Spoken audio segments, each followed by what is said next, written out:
Illinois lawmakers have passed a $38.5 billion budget by overwhelming bipartisan majorities here at the Illinois State House by the May 31st deadline. Amanda Vinicky of WTTW Chicago Tonight joins us. I don't think this has ever happened in all the time you've been here.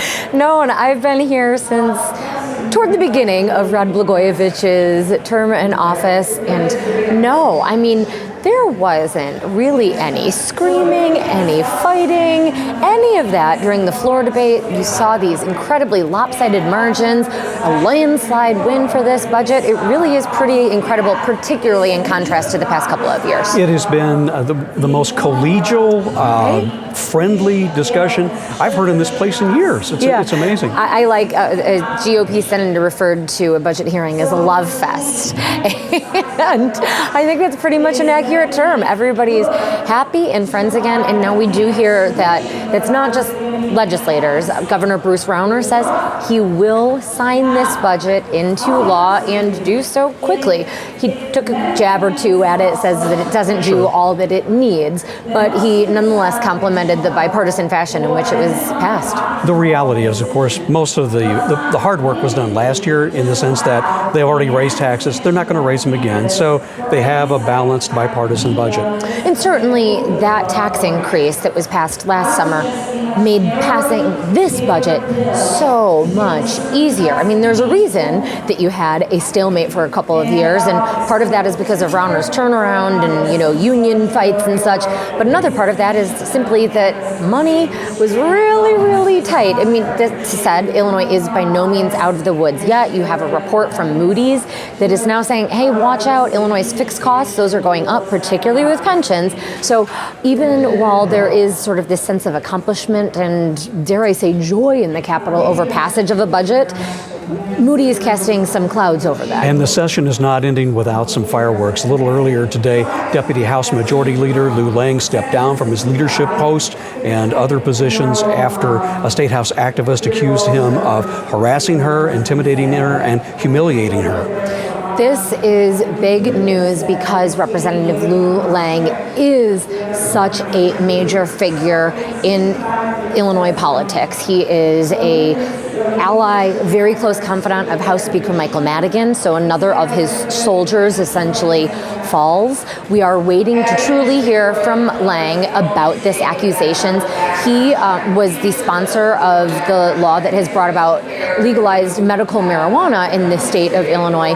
And this woman making the accusations, she's an activist who lobbied on part of that law. Lang saying, she wanted one of these dispensary licenses for herself, almost saying that it's sour grapes. The woman saying that's, retaliation, and that she felt unsafe, felt that he acted inappropriately in a whole lot of ways. So there's still a lot of fallout from this, but a key headline, again, is that you have the Deputy Majority Leader, key ally of House Speaker Madigan, at a tenuous time in this Me Too movement, resigning from that post. And Lou Lang has asked for an investigation into this. From the temporary, at least, Legislative Inspector General. Remember, this is a post that was long vacant, and that's an embarrassment for the leaders, including Madigan himself. Lang was on that Ethics Commission that essentially needs to give approval to an Inspector General to do any sort of true investigation and to proceed. That is where advocates say this isn't a fair process if we need to go to the very legislators who are accusing of unbecoming, inappropriate, unethical, maybe illegal behavior to do that investigative process. Lang did resign from it. Again, the accuser saying that she's not even sure if she will work with the investigator on this because she's not sure she trusts that it isn't already rigged. We have not heard the last of this by any stretch. No way. Amanda Vinicky, thanks so much for your time here on Illinois Lawmakers. Thank you, Jack.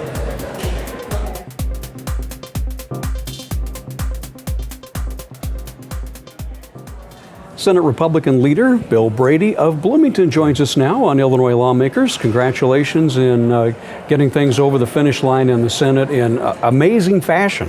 Well, the good news is we've got a plan. The governor's going to have to work hard to carry this out, and we're all going to have to put ourselves together. But it's a plan. It's a bipartisan plan. As I said yesterday on the Senate floor when we passed this, it's not exactly the way I would have drafted it. There's other things that I would have done, but that's the good thing about a bipartisan nature. The governor, being a Republican, gave us strength to bring about a truly bipartisan plan. What were the Republican budget priorities? What programs had to be maintained or enhanced? What programs needed, needed maybe some trimming to make this whole thing conform to $38.5 billion? It takes me back to what the governor said when he introduced his budget. He said, listen, this is a plan. This plan is balanced, and this plan does not rely on increased tax burdens on families and businesses. He knew we couldn't do that because we had to keep families here from moving, and we had to keep businesses here and grow. So I think the biggest priority was fending off a lot of the attempts to increase the burden on families and businesses through taxes. So no tax increases, huge part of success. Secondly, the operations of state government. There's a lot of good things that state government does for people. But we wanted to also curb the expenses and use the efficiencies. So we were able to negotiate, we estimate nearly $1 billion in efficiencies that, if undealt with, would have increased state spending. And although there were a lot of priorities people had, we had to fend off nearly $500 million in legislative increases in state spending to bring this to balance.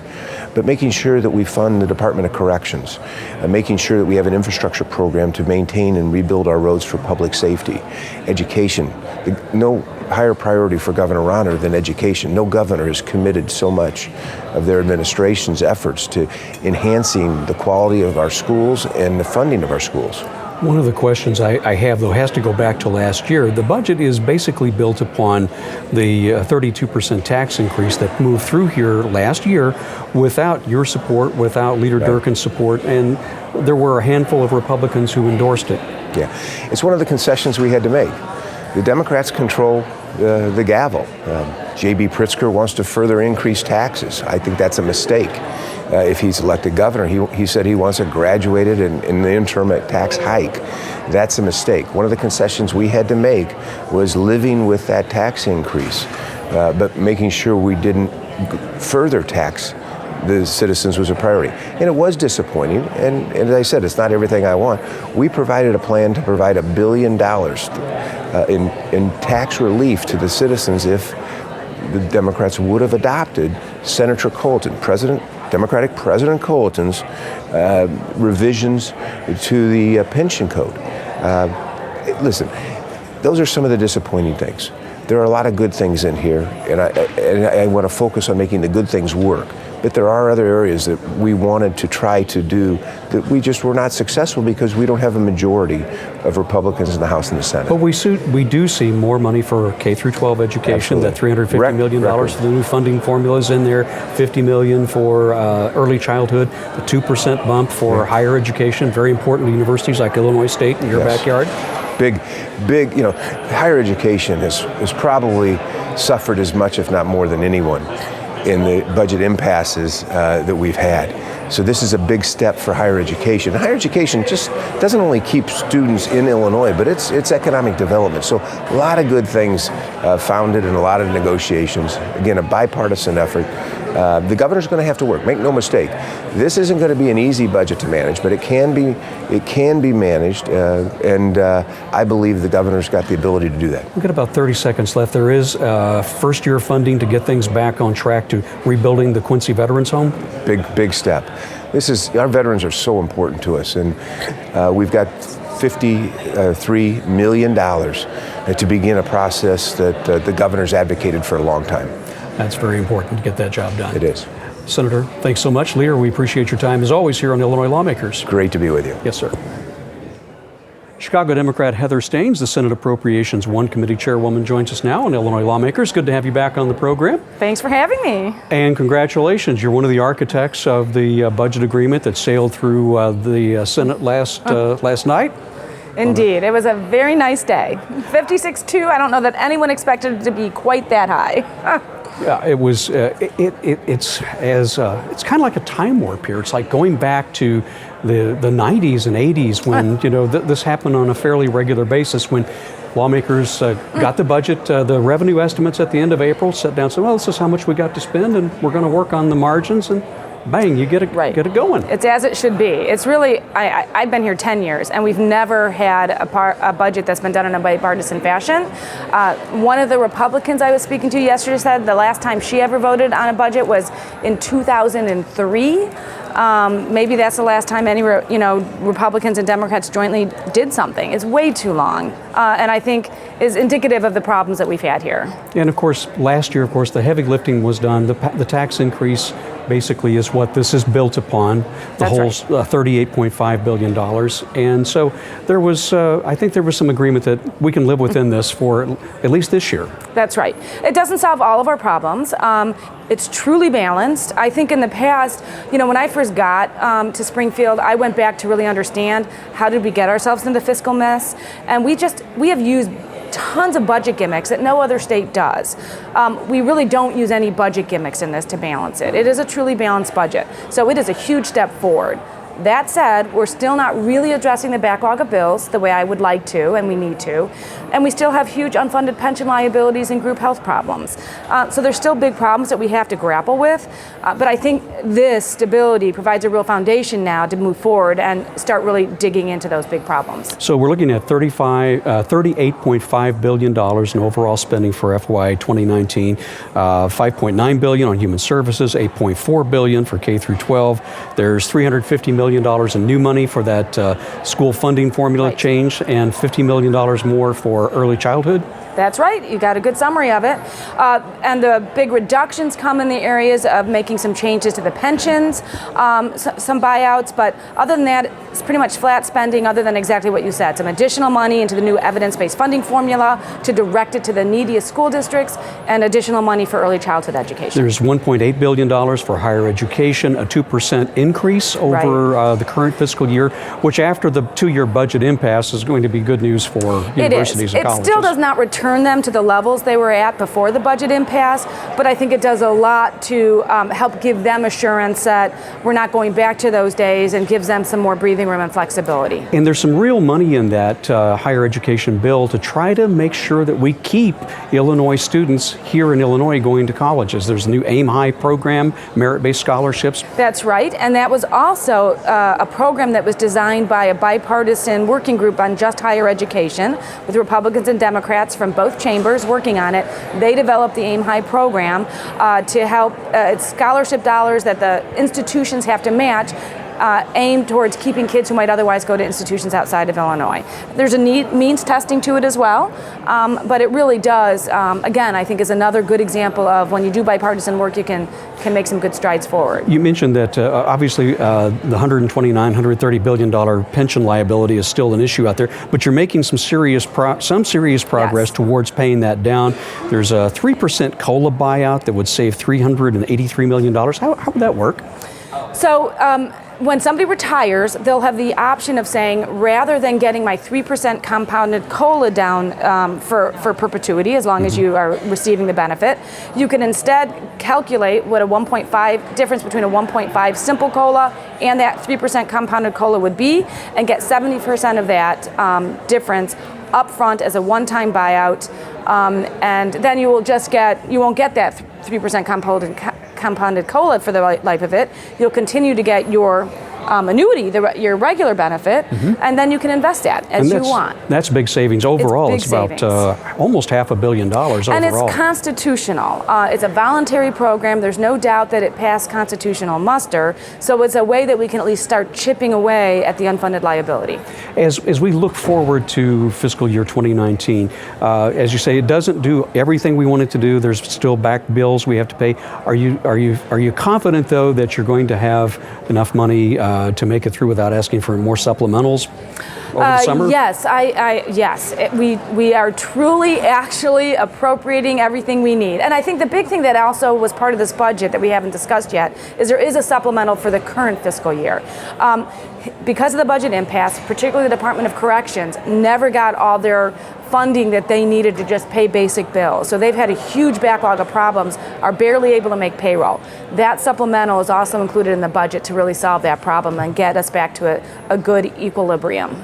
Senator Staines, thanks so much, and congratulations on pushing this to the finish line. Thank you. $5 House Republican leader Jim Durkin of Western Springs joins us now on Illinois Lawmakers, doing a bit of a victory lap after the House overwhelmingly on a bipartisan basis this afternoon passed a new budget for the state of Illinois. Leader, congratulations. Thank you very much. This was something, as you said, on the floor this afternoon. This has been a long time in coming. There's good bipartisan work here being done. More to be done, obviously. Absolutely. So let's keep this attitude. I couldn't agree, and I want to repeat that more and more, because this is what we need to do on a more regular basis.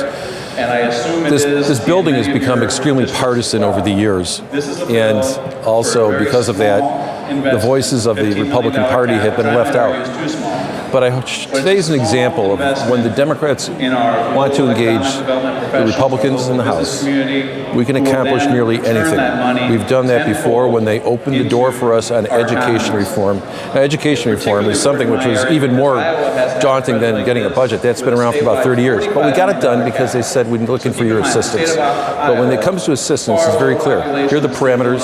We'll respect your priorities as long as you respect our priorities. And that's what's happened with the education reform, but also on the budget bill today. I think it was remarkable this afternoon when the budget was being put on the floor, run on the floor.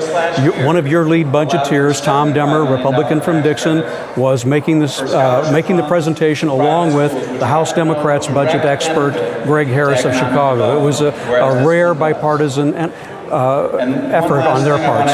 You know, and I've talked to many people throughout the state over the last few years, and I will say this, that Illinoisans are desperately starving for us to solve our problems in an adult, amicable fashion. They're tired of the impasse. They're tired of the bickering, of the partisanship. So what we accomplished today, I hope, gives at least some hope to Illinoisans that we can actually work together and get things done. To me, that's important. I want people to know that I want people to respect what we do. And I want people to hold us in a higher esteem. It's very difficult for elected officials, but I want them to know that we can get things done and that we're not just a bunch of kids fighting in the sandbox. You still have other work to be done. Pension reform is still an issue, or trying to shore up that $130 billion debt we have there. There's still billions in backlog bills. I'm prepared to do it. And as a matter of fact, I introduced the bill last year where I put 25 co-sponsors on the bill, which would be my allotted votes for a structured roll call. And so I got the votes ready to go forward on a pension reform bill, the one that Senator Cullerton has promoted. But whenever they want to engage us, we're ready to do it. But I just want to give this caveat. Yes, this is a balanced budget, but I made a statement that a budget doesn't finish today. It is a living, breathing, evolving document that's going to require more work and cooperation to ensure that it is balanced during the course of this fiscal year. After today, it still is. We still have work to do, but this is something that I think everybody in the business sector and also in the public sector are aware of that type of what a budget means.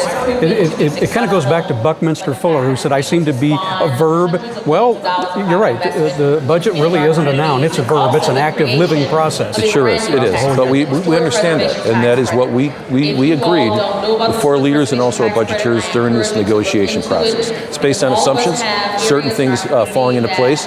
But you know what? Everybody does that, and that's how you prepare budgets, whether, as I said, in the private sector or the public sector. But we have been able to ensure that if any one component falls apart, we will have the ability to make up that difference. There are still some folks on your side of the aisle in particular who spoke out against the budget agreement because they still don't like the idea that that 32% income tax last year is being used to build this budget. What would you say to them? I disagree with that. Some members of my caucus did support that, but we have a job to do, and when you're in the minority, you can't make that decision. There's money that's going to be spent, and we have to spend it wisely. And what we did with these two bills is that we are putting money where it needs to be. I wish we did not have that tax increase without any reforms. Everybody has their own opinions. That's what my caucus is about. We're very diverse when it comes to our ideas and thoughts, but I will just disagree. And most importantly, people of Illinois, we can't reverse and put the toothpaste back into the tube what happened last year.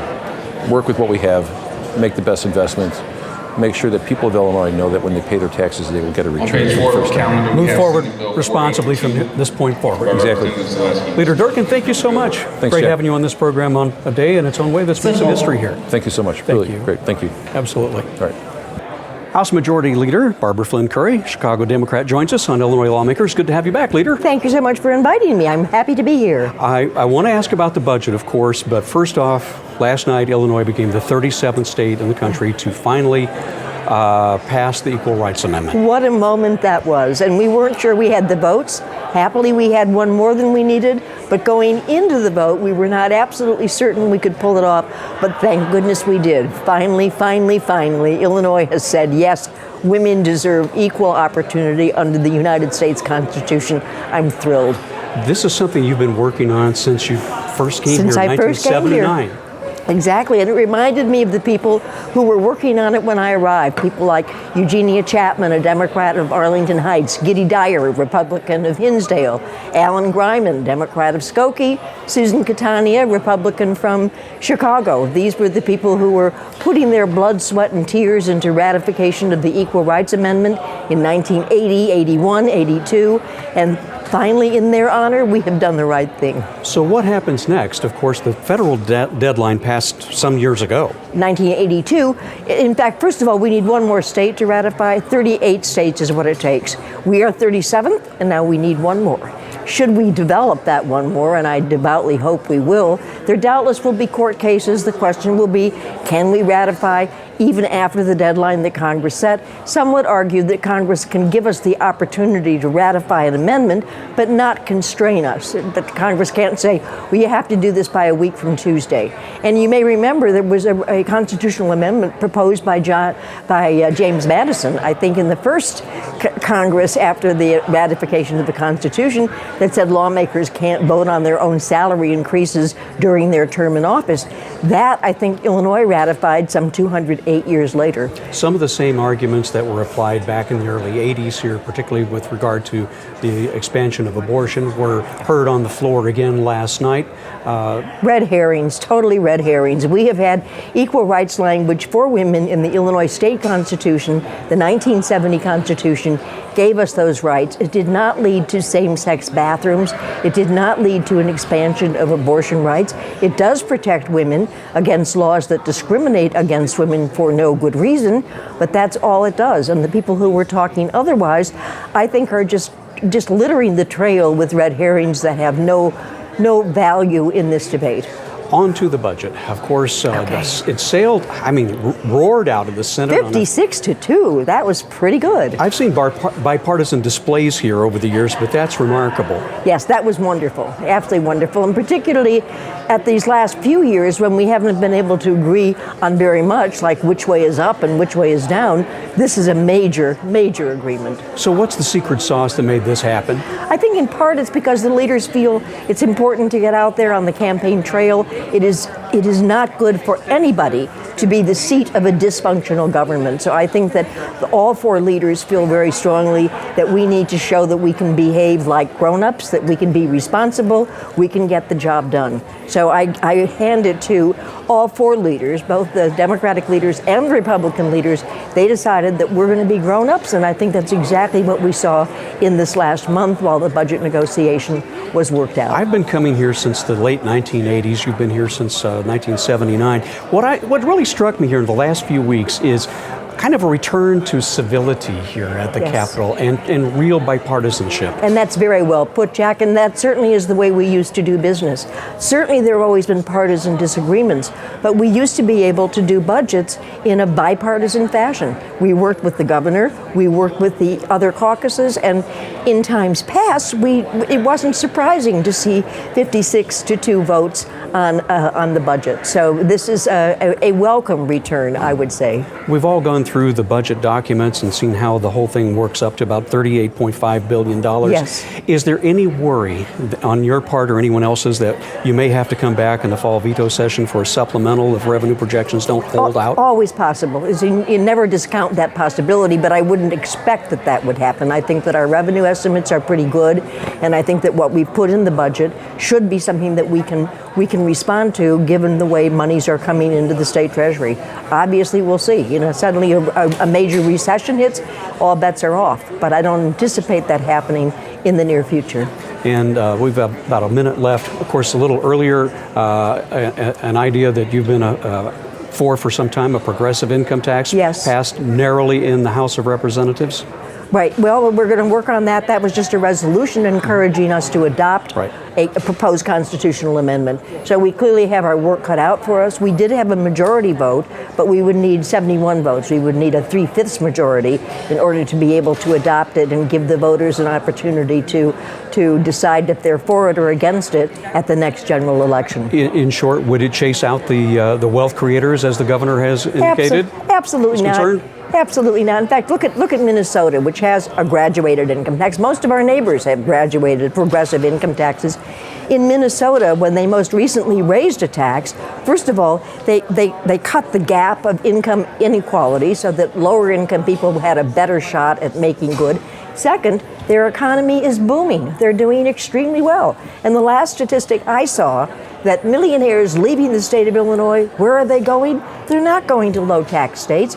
The majority of them are going to San Francisco and Seattle, places where it's pretty expensive to live. So this simplistic notion that this chases away wealth, it doesn't measure up to reality. House Majority Leader Barbara Flynn Curry, thanks very much for being on with Illinois Lawmakers. Thank you. Illinois has a budget. That's it for this edition of Illinois Lawmakers. We'll be back for the fall veto session. Thanks for joining us, and you can always follow us at illinoislawmakers.org.